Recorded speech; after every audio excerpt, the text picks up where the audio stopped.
Introduction. You get many of me, but never enough. After the last one, your life will soon snuff. You may have one of me, but one day a year. When the last one is gone, your life disappears. Can you guess the answer to this popular riddle? If you guessed days, then you're exactly right. This riddle was designed to voice the human anxiety about never having enough time. Because let's be honest, we've all been there. We've all hit the snooze button a little too often in the morning, bargaining for another 5 minutes we can't afford. We've all stared down the barrel of a looming deadline, wondering what would happen if we couldn't finish something in time. And we've all fretted over the fleeting days of our lives, worrying that perhaps our lives are too short, that perhaps we've wasted too much time. Indeed, human beings have a uniquely fraught relationship with time, and we always worry that we neglected to spend our time wisely. But the author believes that we shouldn't have to struggle with this perpetual anxiety.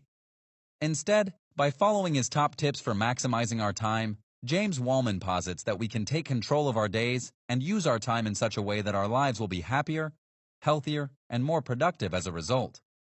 And over the course of this summary, we'll examine his theories about time and how to spend it. Chapter 1. We have more free time than we think we do. In an episode of the police comedy series Brooklyn Nine-Nine, a character jokingly chastises his girlfriend for not taking her phone with her into the bathroom. He jokes that looking at memes while you're on the toilet is the whole reason to go in there. And it's pretty safe to say that we've all had that experience. It's especially likely if your days are dominated by a hectic work or school schedule. In many cases, your moment alone in the bathroom is your only time to take a breather, relax, and scroll through your social media. But of course, before you know it, that 5 minutes has turned into 30 or even an hour as you drag your break out. We often steal these little moments of time throughout our days. And on one hand, that's completely understandable. There's nothing wrong with taking a few moments to yourself during the day. In fact, the author firmly believes that we all deserve some downtime. But the trouble is how and when we access that time. For example, in the previously mentioned case of an extra-long bathroom break, you're literally stealing time from yourself when you take a long time in the bathroom to scroll through memes. Why do that when you could dedicate a special hour or so to simply relaxing or doing something you enjoy more? And let's be honest, scrolling through memes is fun, but it's probably not anybody's favorite hobby. So why not dedicate time that you could enjoy freely? The author posits that we don't deliberately set aside time because we often feel guilty for doing so. Growing up in a capitalist society has taught most people to prioritize productivity above all else. And this has created generations of people who don't know how to relax. As a result, we tend to view unproductive time as a waste. But despite the lies that are fed to us by capitalism, the author affirms that nothing could be further from the truth. Time spent in relaxation is vital for mental and physical health. And productivity should not be the purpose of our lives. You deserve to exist as more than just a cog in the capitalist machine, with the majority of your time, life, and energy being consumed by the production and consumption of goods. But sadly, it's one thing to tell ourselves this. It's another to actually internalize and believe it. So because we often struggle to believe that truth, we struggle with feeling guilty about scheduling relaxation, and we steal time alone with memes instead. And despite that stolen time with our social media, we reach the end of our days feeling weary and beleaguered, wishing that we had had more time to enjoy the things we really love. This lingering malaise is often compounded by the popular acronym FOMO, the fear of missing out. The pervasive prevalence of social media encourages us to believe that everyone else is out there living a happier and more exciting life than us. Social media offers us a heavily filtered glimpse at other people's lives, inviting us to imagine that they're enjoying better experiences, better clothes, better days, and that our own lives fail in comparison. So even while we feel guilty for taking a moment to relax, we also feel guilty for not saying yes to every opportunity that comes our way. It's no surprise that this results in a miserable, frenetic existence. And the author believes that we should take advantage of our right to take back control and reclaim our quality of life. Chapter 2. Be the hero of your own story. Did you ever read those choose-your-own-adventure books as a kid? At the end of each chapter, you got to evaluate a scenario and decide which ending you wanted to read. If you chose option A, your story might lead to one type of adventure. But if you chose option B, it might have a completely different ending. Well, the author posits that our lives are just like that. Our lives are our very own choose-your-own-adventure story, and we have a choice about the directions our lives ultimately take. That's why the author coined an acronym to help. And it's no coincidence that the acronym spells out STORIES. Those 7 letters represent the 7 pillars that will help you reclaim the direction of your life. We'll explore each of these concepts in detail in the following chapters, but for now, you need to know that they stand for story, transformation, outside and offline, relationships, intensity, extraordinary, status, and significance. You can use these 7 pillars as guidelines for your future decision-making processes. We'll start by imagining how that would work in practice. But before we dive in, let's examine one of the core insights of the author's research. Through the course of his study on the human relationship with time, he discovered that people overwhelmingly find experiences more meaningful than activities. To put this into context, you could say that brushing your teeth is an activity because it's a physical action you do. But brushing your teeth has never been the highlight of anybody's day. The same could be said of scrolling through memes on your Facebook feed. By contrast, swimming with dolphins in Maui is an experience, and it's one that you're unlikely to forget. So if you were given a choice between brushing your teeth, checking Facebook, or swimming with dolphins, which experience do you think would be the most meaningful to you? Which one would seem like the best use of your time?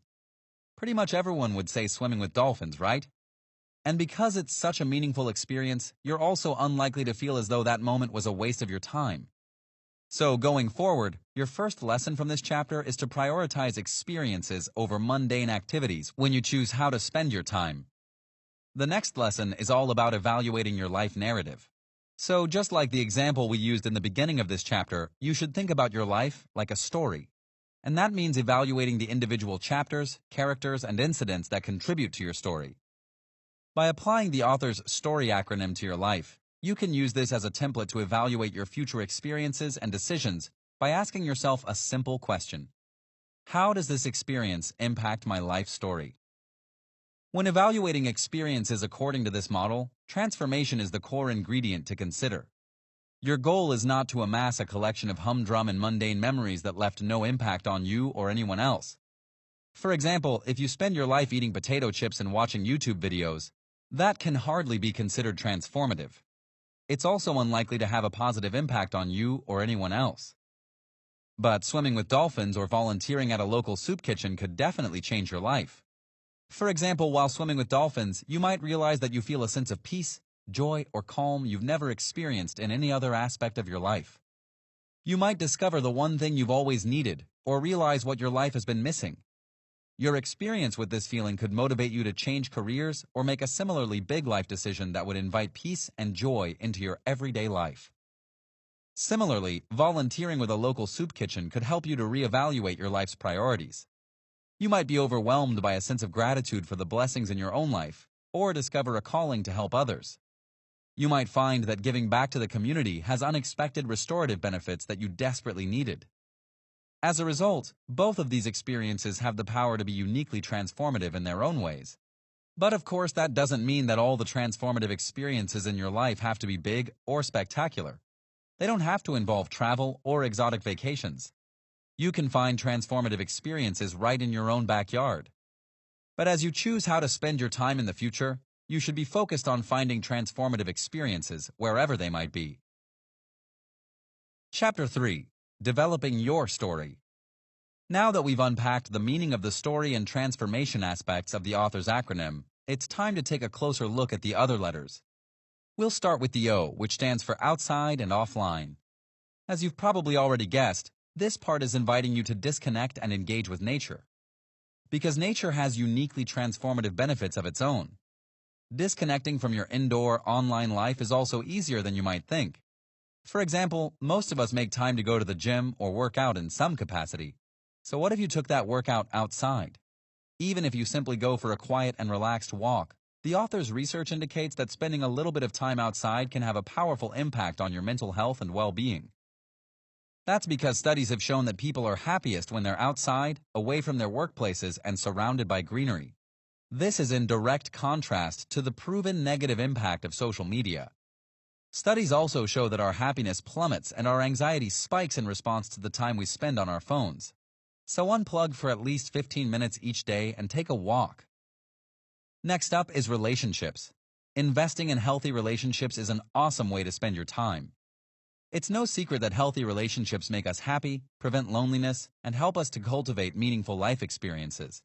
So, whether you enjoy playing soccer, playing board games, or playing online video games, find someone to play them with. The type of activity doesn't matter. Each of these are examples of activities that you can use to bond with someone else and develop a happy, mutually beneficial relationship.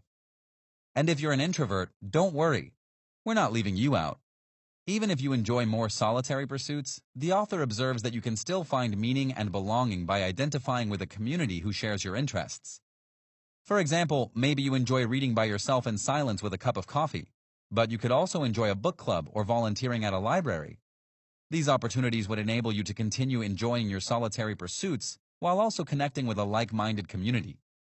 And whether you're an introvert or an extrovert, a team player or a solitary bookworm, there are multiple opportunities for developing happy and satisfying relationships with others. Next up is the intensity part of your story. When you pursue your interests and transformative experiences, it's important for them to include a certain amount of intensity. If they're too easy, you'll lose interest. If they're too difficult, it'll just be unsatisfying. For example, if you were to work a preschooler's puzzle, it would be too easy for you. Your mind wouldn't be engaged at all, and you'd likely grow bored and lose interest.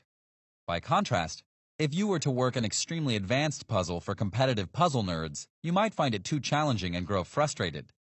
Neither of those options would leave you saying, "Wow, that was a fun and satisfying experience."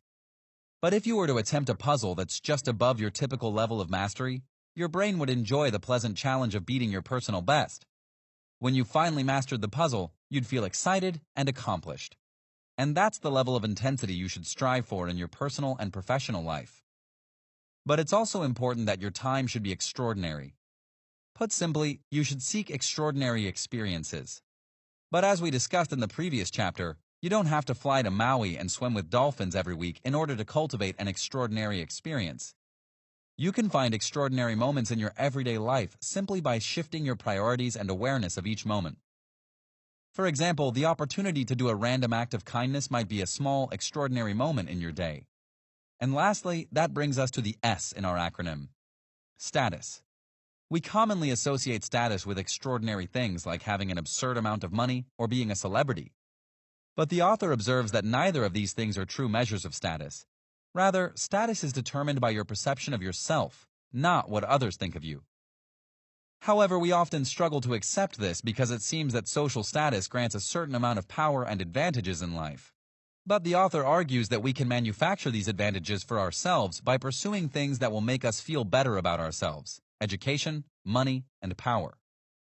You've often heard the saying that knowledge is power, and the author believes that this is absolutely true. The more you know, the more you'll feel that you're qualified for opportunities. As a result, you'll put yourself forward for new jobs, experiences, and leadership positions. Similarly, if you work hard at earning more money, you can open more doors for yourself and unlock access to a host of new experiences. This in turn will help you to feel more powerful. But that doesn't mean that you're seeking power over others in the same fashion as a dictator. Rather, it might simply mean that you're an influential figure in your workplace or community, and that you have the power to make a positive impact on the lives of those around you. And as a result of taking control of your life, you'll also feel that you have more power over yourself. You'll know that you have the power to get things done and create the life you want because you've seen yourself in action. And it all started by making smart investments with your time. Final summary. Time. It's one of the most valuable commodities we have, but we often waste it, spend it poorly, or let it slip away. However, the author posits that you can reclaim control of your life and your time with just a few simple tweaks to your worldview. Start by thinking of your life as a choose-your-own-adventure story and by configuring yourself as the hero of your own story. You can also use the author's acronym STORIES to help you prioritize your story, transformation, outside and offline, relationships, intensity, extraordinary, status, and significance. By adjusting your priorities accordingly, you can invest your time in the things that truly matter and thus create a